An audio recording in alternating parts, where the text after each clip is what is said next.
मुझे बुलाया? पिछले कुछ समय से अपनी राजकोष की धनराशि का हिसाब मिल नहीं रहा है और मुझे ये सुनने में आया है कि ये जो धनराशि खर्च हुई है वो तुम्हारी तरफ से हुई है। सच है ये? तुम्हारी ये जो खामोशी है ना, वो बता रही है कि ये बात सच है। क्या मैं पूछ सकती हूँ ये सब का कारण क्या है और तुम जवाब दे सकती हो? जी पूछिए। मैंने अपना काम के लिए कुछ खर्च किए हैं। तुमने क्या खर्च किया और कहाँ खर्च किया ये तो बात की बात है, लेकिन ये खर्च करने से पहले रियासत का परमिशन लेना तुमको जरूरी नहीं समझा तुमने? तुम्हें ये बात पता है ये तुमने नियम भंग करके दंड के भागीदार हुई हो तुम। और हमारी रियासत के नियम के सामने कोई भी रिश्ते नाते मेरी नजर में मायने नहीं रखता। रियासत के नियम तो मुझे मालूम था, लेकिन उस वक्त मेरी भी कुछ मजबूरी थी। तुम्हारी कोई भी मजबूरी होगी, हमारी रियासत से उसका कुछ भी लेना देना नहीं है। यही मजबूरी थी कि मैंने रियासत का कानून को तोड़ा। तुम्हें दंड मिलेगा। ये जो धनराशि मैंने खर्च किया है हर महीने अब मेरे महामारी से कट कर लीजिए। एक्शन। अब जो भी सजा देंगे वो मेरे सर रखूंगा। आपकी ये सजा मेरे लिए बहुत भारी होगी। मुझे बहुत तकलीफ होगी। मुझे बहुत तकलीफ होगी। गुजारा मुश्किल हो जाएगा। गुजारा मुश्किल हो जाएगा। और ये अब समझ सकती है, लेकिन कुछ भी हो मैं अपने परिवार के साथ भूखे प्यासे रहूंगी। लेकिन आपकी ये सजा मुझे कबूल है। ये चोपड़ी बता रही है कि तुमने ये जो भी खर्च किया वो साधु संत के पीछे किया है। मैं अगर कहूँ तो आप यकीन नहीं करेंगे। अगर यकीन करने की बात होगी ना तो मैं जरूर यकीन करूंगी। मैं आपको जानती हूँ, आप तो क्या कोई भी मुझ पे यकीन नहीं करते, क्योंकि बात ही कुछ ऐसी थी। दंड तो मुझे मिलेगा ही, तो खर्चे का उपयोग का बताने का क्या फायदा? अगर आप जानना ही चाहते हो तो मैं बताती हूँ। मैंने कोई ऐशो आरामों के लिए ये खर्च नहीं किया है, कोई सामाजिक कार्यों में ही इस धनराशि का उपयोग किया है। पता है तुमने ऐशो आराम के लिए नहीं साधु संत के ऊपर ही खर्च किए हैं। लेकिन ये सब जरूरत थी क्या? मैं ये जानना चाहती हूँ कि तुमने इतना खर्च साधु संतों के ऊपर क्यों किया? मुझे सपना आया था और मुझे ये काम करने के लिए प्रेरित किया गया है। रबिश और नॉनसेंस। मुझे पता था आप ऐसे ही कहेंगे, इसलिए मैंने किसी को नहीं बताया। क्या तुम ये चाहते हो कि तुम्हारी इस फिजूल बातों पे हम विश्वास करेंगे? मत कीजिए, सजा दीजिए। देखो बेटी, ये जो तुमने खर्च किया है ना, वो साधु संतों के बजाय कुछ अच्छी जगह पे खर्च करती तो शायद मैं भी तुम्हें मदद करती। एक स्वामी जी है। क्या नाम उसका? क्या नाम है उनका? स्वामी विवेकानंद। हाँ, स्वामी विवेकानंद। तुमने भी नाम सुना होगा। तुमने नाम सुना होगा ना उनका। इतनी कम उम्र में उन्हें सन्यासी लिया। इतनी कम उम्र में उन्होंने संन्यास ले लिया है और सारा देश विदेश घूमकर देश का नाम रोशन कर रहे हैं। बहुत अच्छा काम कर रहे हैं और बहुत ही अच्छा काम कर रहे हैं वो। सच पूछो तो ना, ऐसे लोगों पे हमें नाज करना चाहिए। अगर ऐसे व्यक्ति पे धनराशि खर्च किए होते तो हम समझते धनराशि का उपयोग, धनराशि का सदुपयोग हुआ है। आपने तो समझ ही लिया धनराशि का गलत उपयोग हुआ है और अपनी सजा भी सुना दी। क्या करूं? तुम्हारी सफाई में कुछ तर्क संगति नहीं था। तो सजा देने के अलावा मेरे पास कोई चारा ही नहीं है। सही सफाई देने का आपने मौका भी तो नहीं दिया। ठीक है, अब देती हूँ मौका। बताओ क्या हुआ? कुछ समय पहले मैं दक्षिणेश्वर गई थी माँ काली मंदिर में, और वहीं मैं गुरु श्री रामकृष्ण परमहंसदेव से भी मिली। उन्होंने मुझे आशीर्वाद दिया। और एक ही बार मैं मिली। मैं आ गई थी। फिर मैं आ गई थी और उस बात को मैं भूल भी चुकी थी। लेकिन कुछ समय पहले सपने में रामकृष्ण जी आए और मुझे कहा नरेन नाम से वो अभी जो संन्यास लिया है उसकी मदद कर। नरेन नाम से जो अभी संन्यास लिया उसकी मदद करने के लिए, देश विदेश में जाने के लिए, जो उसको शिकागो में जाना था उसके लिए, उसे मदद करने के लिए। मैं धड़पड़ से उठ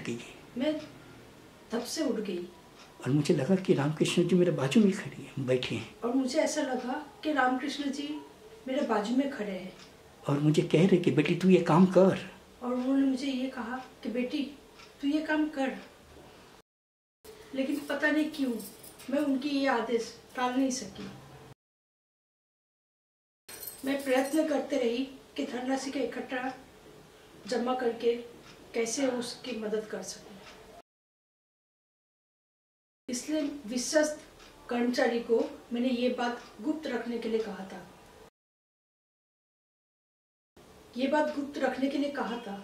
लेकिन ये बात गुप्त नहीं रही। सबको मालूम पड़ चुका है। और मैं आज अपराधी का कटघरे में खड़ी हूँ। और इसलिए आज मैं अपराधी का कटघरे में खड़ी हूँ। ये सब धनराशि नरेंद्र का शिकागो जाने के लिए ही खर्च किया था।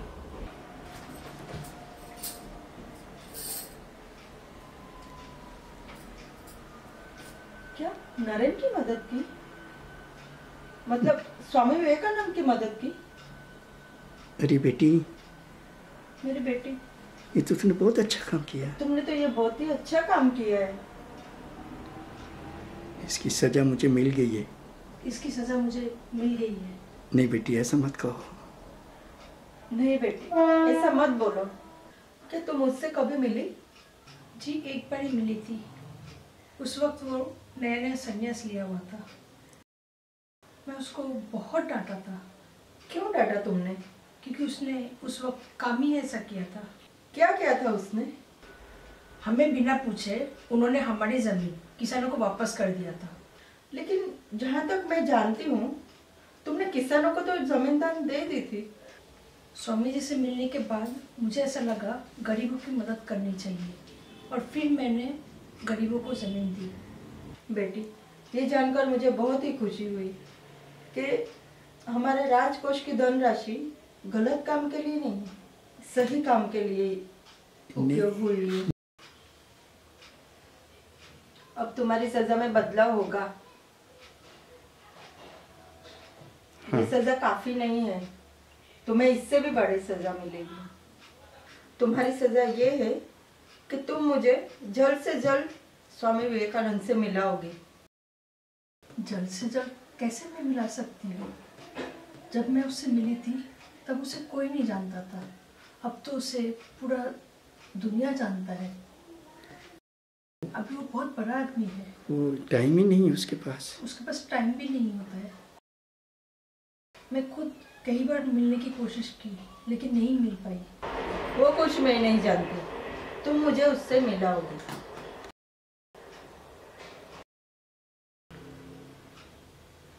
जब से मैंने उस व्यक्ति के बारे में सुना है और अखबारों में पढ़ा है, तब से उससे मिलने की बहुत इच्छा मन में जागा, लेकिन कोई रास्ता ही नहीं मिल रहा था कि उससे मिलूं कैसे। तुमसे ये सुनकर मुझे कुछ धीरज मिला है। कैसा भी हो, मुझे उस व्यक्ति से मिलना ही है। मैं कोशिश करूंगी। कोशिश नहीं, मुझे कैसे भी उससे मिलना ही है। अब तुम मिलाओगी और उससे तुम ही मिलाओगी मुझे। ये मत भूलो कि तुम्हारी नई सजा भुगतने का तुमने मुझसे वादा किया है। ठीक है माँ, आज से मैं ये काम पे लग जाती हूँ। निकल जाओ। बैठो।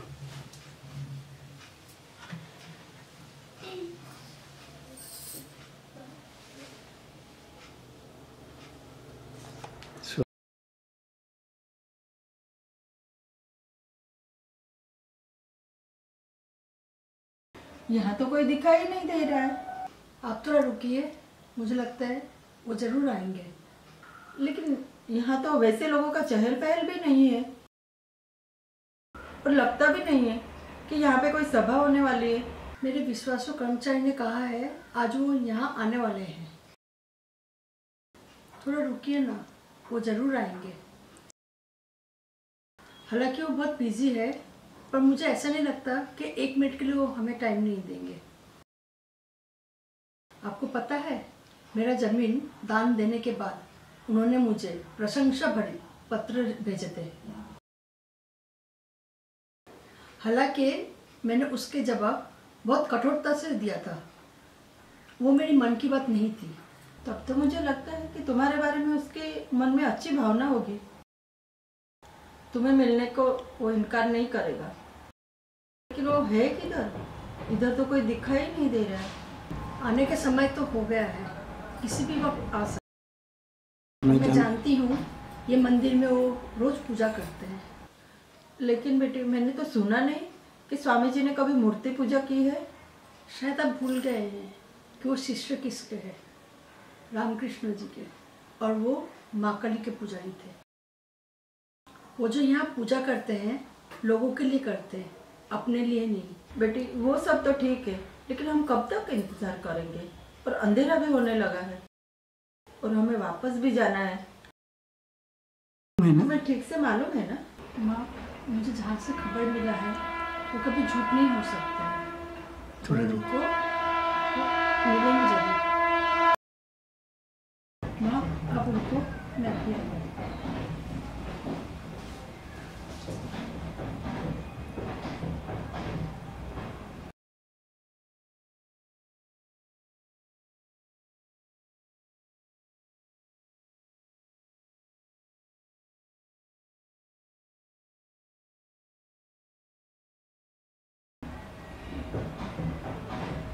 अपने आप सोचते रहो।